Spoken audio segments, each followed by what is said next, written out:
हम लोग स्टार्ट करेंगे कॉन्सेप्ट ऑफ इन्वेस्टमेंट से। इन्वेस्टमेंट हम लोग बहुत बार सुने हैं, what do you mean by investment. Whenever we talk about investment, जैसे मैं बात कर रही हूँ इन्वेस्टमेंट के बारे में, तो मेरे पास 1 लाख रुपए एक्स्ट्रा पड़े हैं, तो आई एम थिंकिंग कि ये 1 लाख रुपीज़ को मैं किस तरीके से यूज़ करूँ, right. So now considering different options, मैं इन्वेस्टमेंट के बारे में जब भी हम सोचते हैं तो ये 1 लाख रुपीज़ मेरे पास है, एक्स्ट्रा है, मैं इसको कंजम्पशन कर सकती हूँ। कंजम्पशन मैंने खर्च कर दिया, साड़ी खरीद लिया, शॉपिंग कर लिया, एनीथिंग आई डिड, तो वो 1 लाख रुपीज़ मैंने कंजम्पशन कर दिया। नेक्स्ट ऑप्शन है I will keep it somewhere, जैसे मैंने एफडी कर दी है, ठीक है। तो एफडी करने का मोटिव क्या है, या मैंने म्यूचुअल फंड्स में पैसे लगा दिए, या मैंने कहीं पर भी पैसे को हटा के रख दिया। अब हटा के मैं अलमारी में रखूंगी तो उसका कोई रिटर्न नहीं मिलेगा। जितने पैसे it will kept idle and it will not generate something useful. So investment जब हम इसको इन्वेस्ट कर रहे हैं, मैं एफडी में लगा रही हूँ या म्यूचुअल फंड में लगा रही हूँ, दैट मीन्स मैं उसको उस पैसे को इन्फ्यूज कर रही हूँ in the economic system. I am infusing the entire money into the economic system. So it will definitely, जब मैं इन्फ्यूज कर रही हूँ इन द इकोनॉमिक साइकिल और द इकोनॉमिक फ्लो, इकोनॉमी हमारी अर्थव्यवस्था है ना, पैसे जब मैं एक कोई फाइनेंशियल मीडिएटर को दे रही हूँ, फाइनेंशियल मैकेनिज्म में पैसे को फ्यूज कर रही हूँ, वो पैसा तो रोल ऑन हो रहा है, पैसा तो रोल होगा ना, ऐसा तो नहीं पैसा इट विल रिमेन आइडल। मैं अगर अलमारी में रख रही हूँ, पैसे will be kept as idle, but if I keep my money, means if I invest, मैं तो इन्वेस्टमेंट जब कर रही हूँ, मैं उसको एफडी में कर रही हूँ, म्यूचुअल फंड में कर रही हूँ, वहां से मुझे फायदा क्या होगा, I will get something return in addition to 1 lakh. I will definitely generate a something called return. Return जिसको हम लोग बोलते हैं रेट ऑफ इंटरेस्ट, मैं उसको कॉस्ट ऑफ कैपिटल भी बोलती हूँ, सीसी लिख रही हूँ मैं, cost of capital. So there different terms I am using. So investment means sacrificing something now for the prospect of gaining something later. हम लोग इन्वेस्टमेंट की जब भी बात कर रहे हैं, मैं आज कुछ इन्वेस्ट कर रही हूँ with the view that I will gain something later. तो यहाँ पे क्लियर है, मैं 1 लाख रुपीज एफडी कर रही हूँ, म्यूचुअल फंड में लगा रही हूँ, या कैपिटल मार्केट में इन्फ्यूज कर रही हूँ, डाल रही हूँ, फाइनेंशियल मैकेनिज्म में डाल रही हूँ पैसे को, तो वो क्या होगा, पैसा किसी न किसी प्रोडक्टिव पर्पस में जाएगा, वहां से पैसा जनरेट होगा और मेरे पास घूम के आएगा। तो I will generate an additional fund, 1 lakh से ज्यादा पैसे आएंगे, जब भी मेरे पास आएंगे ना पैसे, वो 1 लाख से ज्यादा आएंगे, राइट। तो there is something called rate of return, interest, cost of capital, any term we can use. So this is investment. मतलब मैं अभी सैक्रिफाइस कर रही हूँ, अभी के कंजम्पशन नहीं कर रही हूँ। अभी देखो, अभी अगर कंजम्पशन कर दिया, खत्म पैसा, I will not have 1 lakh rupees ना to invest. Investment means I am sacrificing my current consumption. मैं अभी के कंजम्पशन को सैक्रिफाइस कर रही हूँ so that I can generate a higher return with that amount in near future. Near future, long run, mid term, it depends कि कितना time frame के लिए हम इन्वेस्टमेंट को कर रहे हैं। Our definition implies that there are 3 dimensions to an investment: time, today's sacrifice and prospective gain. So इसका मतलब 3 चीजें क्लियर है। When we are investing, we are considering 3 important dimension. First is time. कितने time period के लिए हम पैसे को इन्वेस्ट कर रहे हैं, whether it is for short term, mid term और long term. हमारा इन्वेस्टमेंट का टाइम, हाँ, स्पैन कितना है। Second is today's sacrifice. I'm writing very short. Today sacrifice, अभी का हम सैक्रिफाइस कर रहे हैं, right. Then prospective gain, what is going to be my prospective gain, मेरा फ्यूचर में क्या रिटर्न आने के चांसेस हैं। चलो, prospective gain, we can of course think of a number of transactions which will qualify as investments as per our definitions. Consider for example, suppose in order to settle down, a young couple buys a house for 3 lakh in Bangalore. 3 lakh रुपए में हमने investment किया, बैंगलोर में एक घर खरीदा। अब देखो, इसको, ये घर तो मैं खरीद रही हूँ कंजम्पशन पर्पस के लिए, मैं यूज करूंगी, फिर मैं उसको इन्वेस्टमेंट क्यों बोल रही हूँ, इसका एक टाइम फ्रेम है, लॉन्ग टर्म पर्सपेक्टिव है। इसके बाद मैं अभी सैक्रिफाइस कर रही हूँ वो 3 लाख रुपीज, उसके बाद मेरा प्रोस्पेक्टिव गेन तो होगा ही। 3 लाख रुपए अगर मैं इन्वेस्टमेंट कर रही हूँ, आज एक घर खरीद रही हूँ, तो कल की डेट में वो अप्रिसिएशन ही होगा, वैल्यू, ठीक है, कैपिटल इन्वेस्टमेंट है। A wealthy farmer pays 1 lakh for a piece of land in his village, ठीक है ना। So these are different type of investment. Are all investments speculative? Speculative मतलब सोचना, आगे के बारे में सोचना. Speculative हम anticipate करते हैं. So speculative is something related to anticipation. जैसे हम बोलते हैं ना speculate करते हो मार्केट में, मैं 10 रुपए की चीज का स्पेकुलेशन कर रही हूँ या एंटिसिपेट कर रही हूँ, ये दाम 15 हो जाएगा. मैंने स्पेकुलेट किया ना 10 से 15 हो जाएगा, तो उसके हिसाब से मैंने खरीद लिया 10 में, 15 में बेचेंगे. ये सोच. We know that investment means sacrificing or committing some money today in anticipation of a financial return later. The investor indulges in a bit of speculation as to know how much return he is likely to realize. There is an element of speculation involved in all investment decisions. तो normally हम लोग एक anticipation या speculation almost all decisions में रहते हैं. It does not follow through though that all investments are speculative by nature. ऐसा नहीं है कि हर investment speculative ही है by nature, but almost आप देखोगे 90% speculation रहती है. Genuine investments are carefully thought out decision. Genuine जो investments है वहाँ सिर्फ anticipation नहीं होता है, it is carefully thought out decisions. वहाँ पे सिर्फ हमारे सोचने से नहीं होता है इसका दाम बढ़ जाएगा, ये सोच के हम नहीं कर सकते. हम लोग carefully we work on a thoughtful decision. ठीक है. They involve only calculated risk. Fine. The expected return is consistent with the underlying risk of the investment. अब मेरा expected return जो है whatever return, देखो जब मैं speculation कर रही हूँ, मैं सोच रही हूँ, मैं मान के चलो मेरा ये एक मेरा सोच है, क्वेश्चन मार्क है, tomorrow is a question mark, कल के बारे में हमें नहीं पता, तो मैं सिर्फ स्पेक्यूलेट कर रही हूँ. Because we know all the return is backed by the risk associates. हर return is backed by risk factor is always associated with return. The expected return is consistent with the underlying risk of the investment. A genuine investor is risk averse and usually has a long term perspective in mind. Genuine investor जो रहते हैं ना वो क्या होते हैं, risk averse होते हैं, रिस्क लेना तो कोई नहीं चाहेगा, and they have a long term perspective. The government officers investment in the units of UTI, the college professors Reliance stock holding and the ladies clerk post office saving deposit all may be regarded as genuine investment. ये सब investments है, जैसे कोई Reliance stock holding में कर रहा है, ladies clerk post office saving deposit है, ये सबको जेन्युइन इन्वेस्टमेंट बोला जाता है.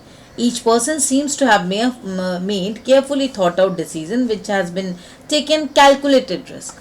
ये सारे जैसे कोई इसमें लगा रहा है, स्टॉक होल्डिंग में पैसे लगा रहा है, कोई पोस्ट ऑफिस में लगा रहा है, या कोई कहीं और पे, मतलब हम यहाँ पे सोच समझ की बात कर रहे हैं. थॉट आउट डिसीजन मतलब सोच समझ के, बट स्पेक्यूलेटिव डिसीजन में हमेशा थॉट आउट प्रोसेस नहीं होगा. यहाँ हम मान लेते हैं ये होगा ही, इसका कोई तो बेस नहीं है कि ये होगा. Speculative investments are not carefully thought out decision. So speculation, anticipation या decision making is not same. Anticipation हम मान के चल रहे हैं, स्पेक्यूलेशन हम मान लिए बढ़ेगा, मार्केट बढ़ेगा, ये मेरा सेंटिमेंट है, ये मेरी साइकोलॉजी है. This may not be true. ये जुआ जैसा हो गया ना स्पेक्यूलेट करना. But on the other hand proper investment अगर होगा वो केयरफुली थॉट आउट डिसीजन होगा, राइट. दे आर बेस्ड, देखो speculations are based on rumours, hot tips, inside jobs and often simply on हंचेस.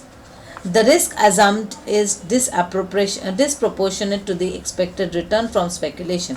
तो ऑलमोस्ट आप देखोगे कि जो स्पेक्यूलेशन में होता है, जो रिस्क एसोसिएट होता है वो बहुत डिसप्रोपोर्शनेट होता है in comparison to the return. क्योंकि ये मेरा एंटिसिपेशन है, मेरा intuition type of speculation, speculate किया, लगा दिया. तो ये मेरा एक, जब यहाँ इंट्यूटिव फैक्टर्स है, र्यूमर्स है, ये हम यहाँ पर रिस्क ज़्यादा ले लेते हैं. इन देखो यहाँ दो फैक्टर्स हमेशा इन्वॉल्व होता है. हम लोग भी कोई इन्वेस्टमेंट करते हैं वहाँ पे रिस्क और return, two factors are consider. Now definitely we will weigh the risk and return. मुझे return should be greater than the risk. Even if my return is equals to risk, I'm okay with it. But अगर मेरा return is less than risk, ये situation हो जाती है आपकी speculation में, कि मेरा रिटर्न जो वो कम है और रिस्क ज्यादा है. ऐसा हो जाता है स्पेकुलेशन में, which is definitely very risky. हम लोग इन्वेस्टमेंट में देख रहे हैं यहाँ पे can be distinguished from speculation. Investment और स्पेकुलेशन किस तरीके से डिफरेंस है. एक है time horizon of the investor. Normally जब हम इन्वेस्टमेंट करते हैं उसका टाइम होराइजन लॉन्गर होता है, ठीक है, risk return characteristic of the investment, risk return का प्रोफाइल क्या है? A genuine investor is interested in a good rate of return earned on a rather consistent basis for a relatively long period of time. Are investment and gambling the same? No, no, it's not so. Now, investment objectives and constant. Now we have to consider the different investment objectives and constant. Investment का objectives हमारा कुछ भी हो सकता है. There could be different type of investment objectives.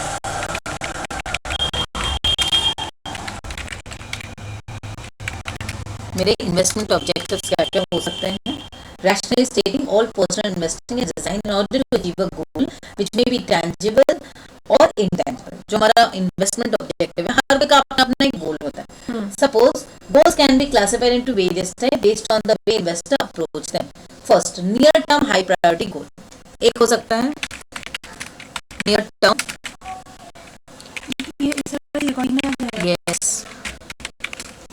Near term high priority goal. Near term high priority goal मतलब क्या हुआ? एकदम आसपास में आपके हाई प्रायोरिटी गोल्स हैं, मतलब कुछ दिन में ही आपको पैसे की जरूरत पड़ने वाली है. These goals which have high emotional priority to the investor and he wishes to achieve these goals within a few years at the most. ठीक है? Example, a new house, नया घर, इसमें इमोशनल भी सेंटिमेंट हमारा अटैच है और near term है और हाई प्रायोरिटी है. प्रायोरिटी है लड़की की शादी, हमारे में लड़की की शादी नियर टर्म हाई प्रायोरिटी. ठीक है? As a result, investment vehicles for these goals tend to be either in the forms equivalent to cash or as fixed income instruments with maturity dates and correspondent with the goal date. तो यहाँ पर क्या होता है, क्योंकि near term normally देखते हैं और tend to be either in forms of equivalent as investment vehicles for these goals tend to be either in the forms equivalent to cash or as fixed income security. तो यहाँ पे हम लोग normally देखते हैं फिक्स्ड इनकम सिक्योरिटीज में. हाँ return, हाँ. So near term high priority goals, जैसे near term high priority goals है जब इसमें थोड़ा सेंटिमेंट भी अटैच्ड है और बहुत चीज़ें देख रहे हैं हम लोग, तो लोग मतलब जो इन्वेस्टमेंट करेंगे, जो इन्वेस्टमेंट व्हीकल हमारा रहेगा जिसमें हम इन्वेस्टमेंट को करेंगे, they would be normally fixed income securities. या आप जब ऑनलाइन पढ़ाओगे ऐसा ही दिखेगा. अच्छा, स्क्रीन दिखेगा. ठीक है? तो फिक्स्ड इनकम सिक्योरिटीज के बारे में मैंने बोला. With maturity dates and correspondent with the goal date. यहाँ पे जो मेच्योरिटी डेट्स जो होगी, it would be as per the goal dates. मतलब आपकी जो गोल है कौन से, मतलब अब शादी का किसी का है तो ये डेट में हम शादी करेंगे. जैसे मैं अपना सोचूं मेरे बेटी का 10 साल बाद हम शादी करेंगे, 20 साल बाद करेंगे, वॉट एवर. तो मेच्योरिटी डेट्स क्या है? हमारा एक एक्सपेक्टेड डेट है 10 years 5 years एक टाइम फ्रेम है. तो हम लोग कोशिश करते हैं for this near term high priority goal हम लोग चूज करेंगे that type of instrument where we have a fixed income securities, almost fixed income securities पे ध्यान देते हैं, and maturity dates as per the goal dates, goal के हिसाब से हम लोग. As a result, investment, fixed income with maturity dates and correspondence with the goal dates. Because of the high emotional importance these goals have, investors, especially the one with moderate means, will not go for any other form of investment which involves more risk, especially where his goal is just inside. तो यहाँ पर people or the investor will avoid any risky instruments. यहाँ पर risky instruments में लोग invest नहीं करें because of this emotional factors attached to this. Clear है? तो जब आप फंड मैनेजर बनोगे, किसी को इन्वेस्टमेंट करवाओगे, तो you have to keep all this fact in your mind. अब आ गए long term high priority.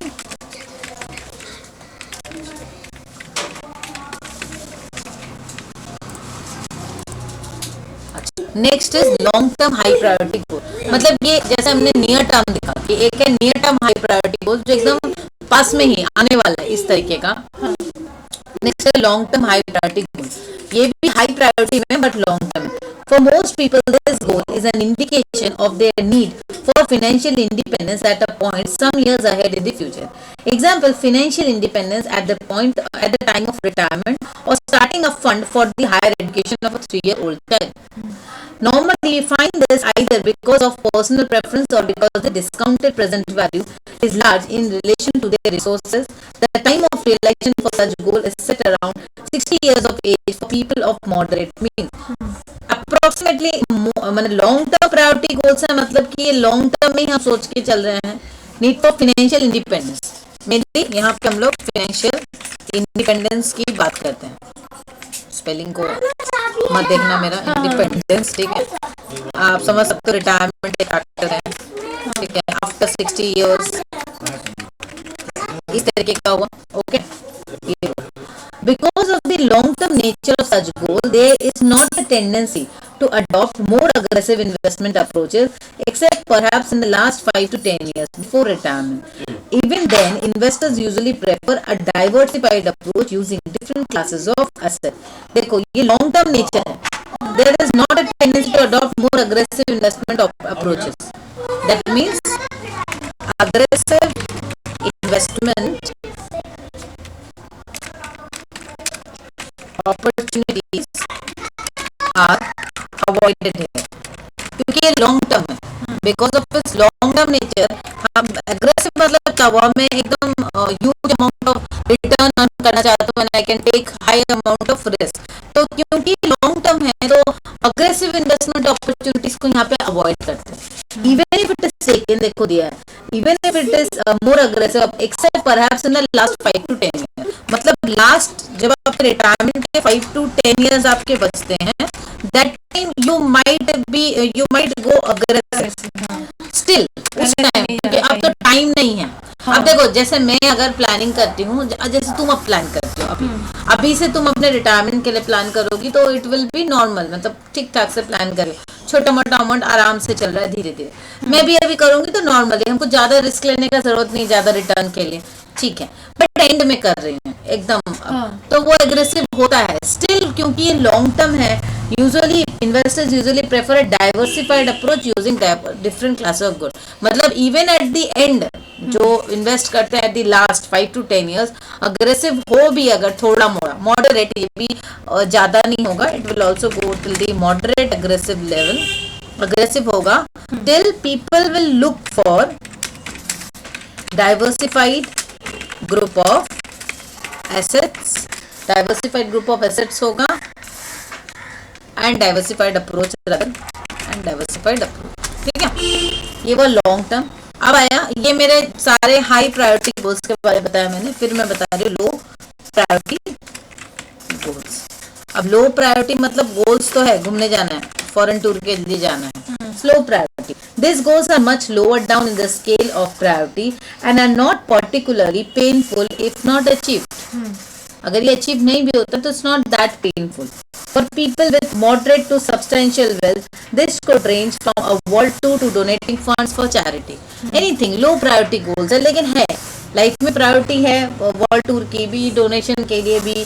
As a result, investors often invest in speculative kinds of investment, either for the fun of it or just to try out some particular aspects of the investment process. तो यहाँ पर people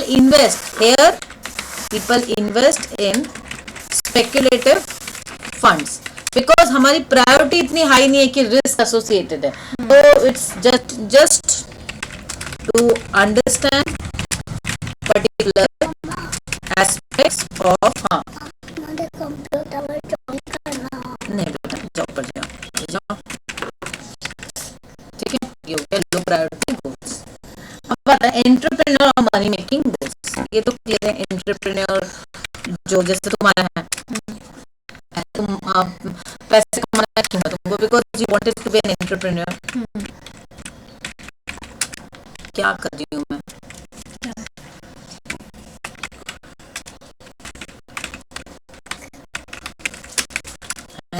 money making goals, ठीक है.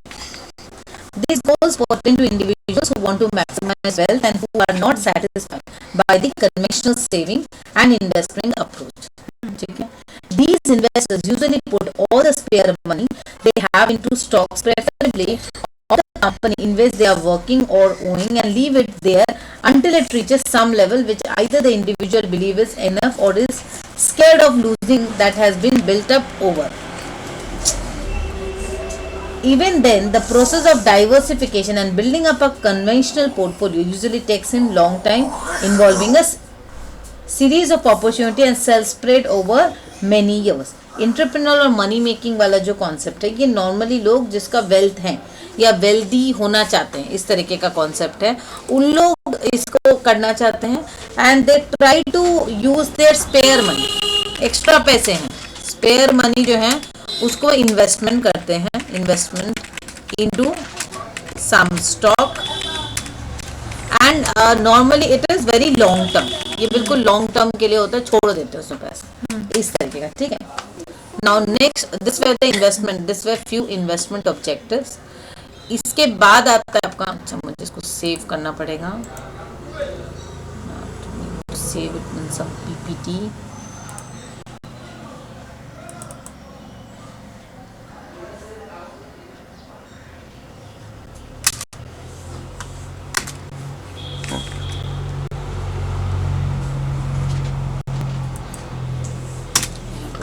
अच्छा, इसके बाद आता है तुम्हारा इन्वेस्टमेंट कॉन्स्टेंट जो है, इन्वेस्टमेंट की कॉन्स्टेंट क्या हम तो करना चाहते हैं, हमारी इतनी प्रायोरिटी है, हमने ये सारी चीज़ें देखी. ठीक है.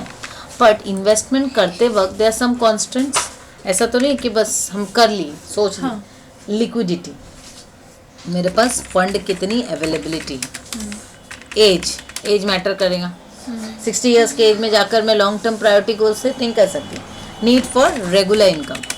अब जैसे किसी को रेगुलर इनकम की ज़रूरत है, नीड फॉर रेगुलर इनकम, वो हमको देखना है. टाइम होराइजन भी हमको चेक करने की ज़रूरत है. मेरा टाइम होराइजन क्या है, कितने दिनों के लिए आप इन्वेस्टमेंट करना चाहते हैं. Then the risk tolerance level, risk tolerance मेरा कितना है, कितना ले सकते हैं. Then the tax liability. कुछ लोग तो हार्ट अटैक कर जाएंगे, मार्केट के अप डाउन को देख के ही हार्ट अटैक कर जाएंगे. Tax liability. ठीक है.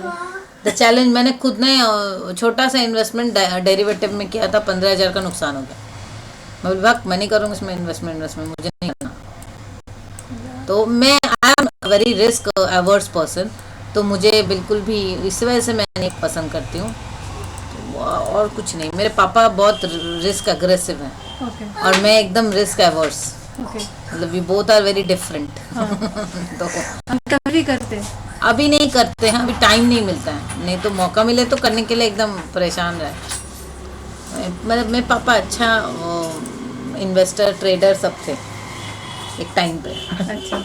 The challenge in investment manager therefore lies in choosing the appropriate investment and designing a unit that will make the investment objective of the investor subject to his constant. मतलब मुझे अपने investment objectives को भी set करना है, उसको भी देखना है, and investment constants को भी ध्यान रखना है. Constant को कंसिडर करते हुए मुझे ऐसा अपना पोर्टफोलियो बनाना है where I can get an optimum satisfaction. मेरा optimum return है, मेरा तो मेन यही है ना.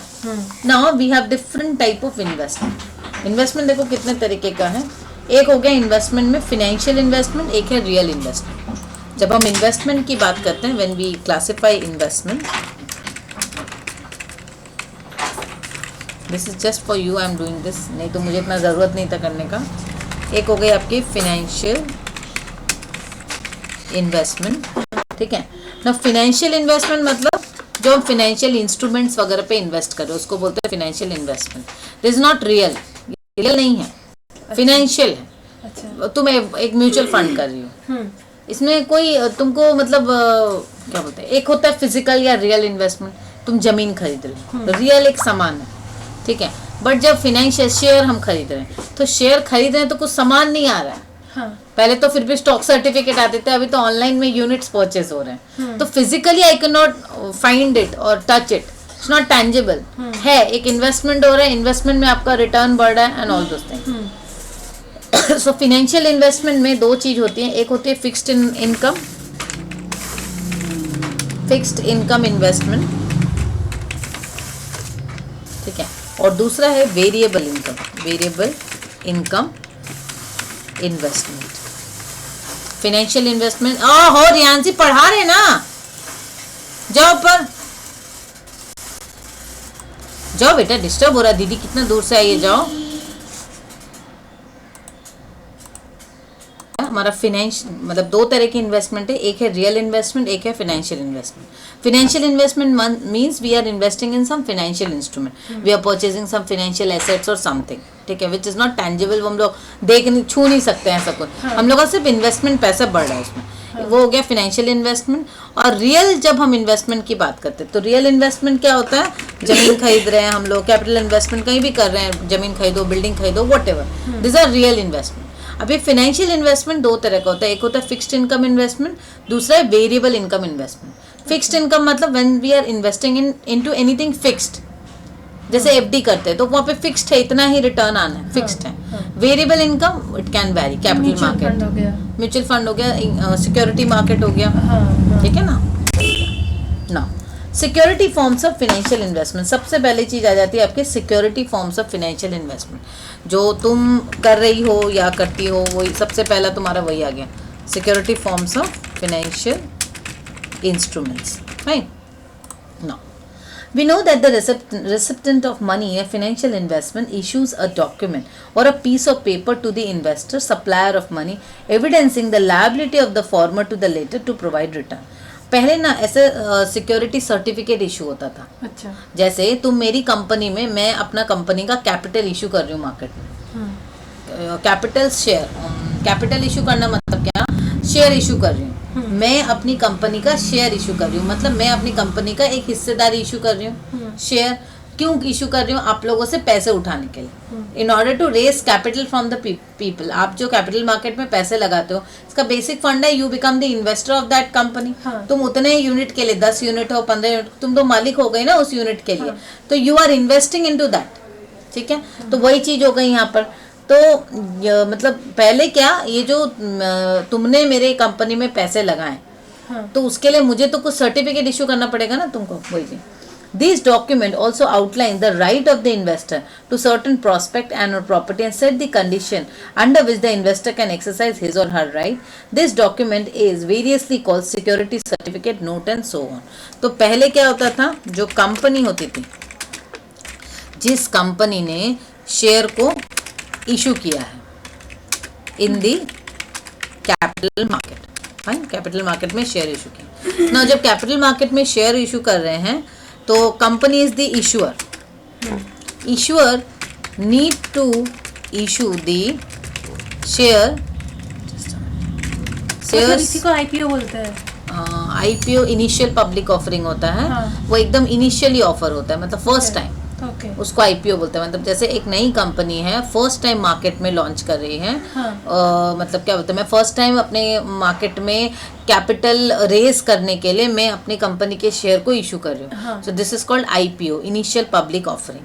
अब ये फर्दर भी हो सकता है ना, कंपनी तो फर्दर भी कंपनी रेज कर सकती है शेयर्स, कंपनी इशू कर सकती है शेयर्स टू रेज कैपिटल। तो ये need to issue the share certificate, share certificate issue करेगी to whom, to the investor और द शेयर होल्डर, ठीक है। बिकॉज क्यों कर रही है, because the investor contributed to the share capital of the company. Normally company का intention क्या रहता है, कंपनी जो है in order to raise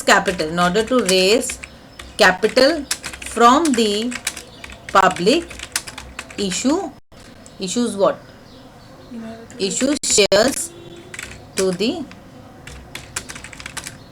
public।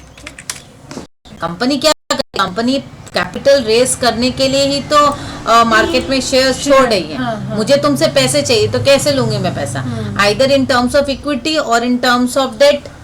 Equity मतलब हिस्सेदारी, शेयर बेच रही हूँ, अपने कंपनी का हिस्सेदारी बेच रही हूँ, या तो डेट मतलब उधारी, तुमसे उधार ले रही हूँ। तो कंपनी शेयर इशू कर रही है मार्केट में, तो कंपनी बिकम द इशूअर।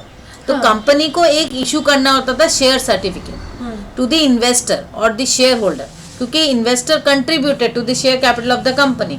तब इन्वेस्टर जब कंट्रीब्यूट किया है तो इन्वेस्टर एक्सेप्ट समथिंग, उसको भी तो कुछ एक्सपेक्टेशन है, जिसको हम लोग बोलते हैं रिटर्न, हाँ। इन्वेस्टर को एक रिटर्न चाहिए, एक सिक्योरिटी चाहिए, हाँ, सिक्योरिटी वो ऐसे चाहिए ना, पैसे नहीं देगा ना। हाँ एक सिक्योरिटी चाहिए।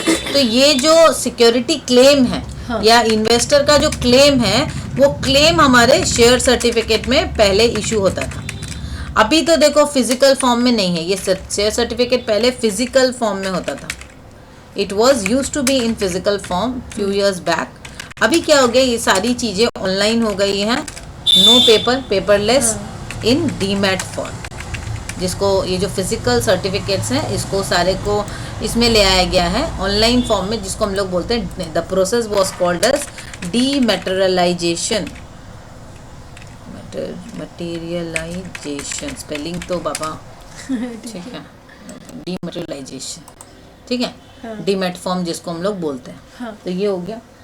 The term security is a generic term. अब ये जो टर्म सिक्योरिटी की बात हो रही है ना, term security is a generic term used generally used for those documents evidencing liabilities that are negotiable that can be bought and sold in the stock market. ये जो टर्म सिक्योरिटी है, security is a generic term, ठीक है, security is a generic term, fine, generic term है, that represents generic term and I use generally for those documents evidencing liabilities. तो ये जो security है वो रिप्रेजेंट करता है liabilities that are negotiable. Negotiable means can be easily bought and sold in the stock market. मैं अपने stock के जो यूनिट्स है उसको आराम से बेच सकती हूँ ना। हाँ। तो जब सिक्योरिटी की बात करें, generic term, it represents a liabilities. Liability मतलब क्या, अभी मैंने स्टॉक खरीदा, मेरे पास 10 स्टॉक है, तो कंपनी का 10 यूनिट का लायबिलिटी है मेरे ऊपर। हाँ। मेरी लायबिलिटी नहीं है, मैंने तो खरीदा है पैसा देकर, तो मैं कंपनी का इक्विटी होल्डर हो गई, तो कंपनी के लिए लायबिलिटी है। तो वो जो मेरे पास एक सिक्योरिटी है, I can sell it easily, open market में मैं सेल कर सकती हूँ, खरीद सकती हूँ। कंपनी का लायबिलिटी इन दिस प्रोस्पेक्ट है कि उसको बढ़ाना है, ऐसा कंपनी का लायबिलिटी है क्योंकि कंपनी की रिस्पॉन्सिबिलिटी है ना अपने इक्विटी होल्डर्स को रिटर्न देना। हाँ। एक्सपेक्टेड, देखो कंपनी, सपोज एक कंपनी है, ये देखो एक कंपनी, इसको पैसे की जरूरत हुई, उसने क्या किया, ये अपना कैपिटल बेस है, इतना शेयर जो है हिस्सेदारी मार्केट में बेचा। हाँ। अब बहुत सारे इन्वेस्टर्स ने पैसे लगाए कंपनी में, मैंने लगाया, तुमने से बहुत सारे इन्वेस्टर्स ने पैसे लगाए। अब ये कैपिटल जो बाहर से आ रहा है ना, कैपिटल सब कंपनी ने तो हिस्सेदारी बेची और कैपिटल रेज किया, पर ये सारे जो इन्वेस्टर हैं ये एक्चुअली कंपनी को रन नहीं कर रहे हैं। Company is being run by the promoter और द मैनेजर्स, जो एग्जीक्यूटिव्स हैं उन। ये जो लोग यहाँ पे मैनेज कर रहे हैं, मैनेजमेंट में, इनकी रिस्पॉन्सिबिलिटी क्या है, ये जो बाहर की कैपिटल आई है, इस कैपिटल को ये यूटिलाइज करे अच्छे से, और वो रिटर्न, सपोज मैं अगर 10 लाख रुपए का फंडिंग कर रही हूँ, 10 लाख रुपए लगा रही हूँ, तो कंपनी का रिस्पॉन्सिबिलिटी के 10 लाख को बढ़ा के मुझे रिटर्न करे। हाँ। ठीक है ना, तो ये तो कंपनी की एक लायबिलिटी हो गई ना, कि ये शेयर होल्डर की रिस्पॉन्सिबिलिटी है। जितने भी मेरे हिस्सेदार हैं, मेरी कंपनी के जितने भी हिस्सेदार हैं, जो इन्वेस्टर हैं, उनके प्रति मेरा एक रिस्पॉन्सिबिलिटी होगा। वही चीज है। ओके, समझा? Now, the security form of investment has received great impetus since 1980 following the central government's liberal policy towards the foreign investments, direct and portfolio, streamlining of licensing, capital issues and other procedural formalities to facilitate faster capital formation, providing incentives for exports and encouraging private sector to tap the primary market for meeting their long-term capital requirements. तो normally हम लोग देख रहे हैं central government की भी policies liberal हुई, FDI को वो अलाउ कर रहे हैं, कैपिटल मार्केट की फॉर्मेशन फास्टर हो, मतलब अल्टीमेटली कैपिटल मार्केट में पैसा इजीली आ सके, ये सब चीज़ों के लिए there are different types of securities conferring different sets of rights on the investors and different sets of conditions under which these rights can be exercised. They are gilt-edged securities, corporate debentures, preference shares and equity shares. ये कुछ securities के type है। ठीक है, आज इतना ही रहने दो।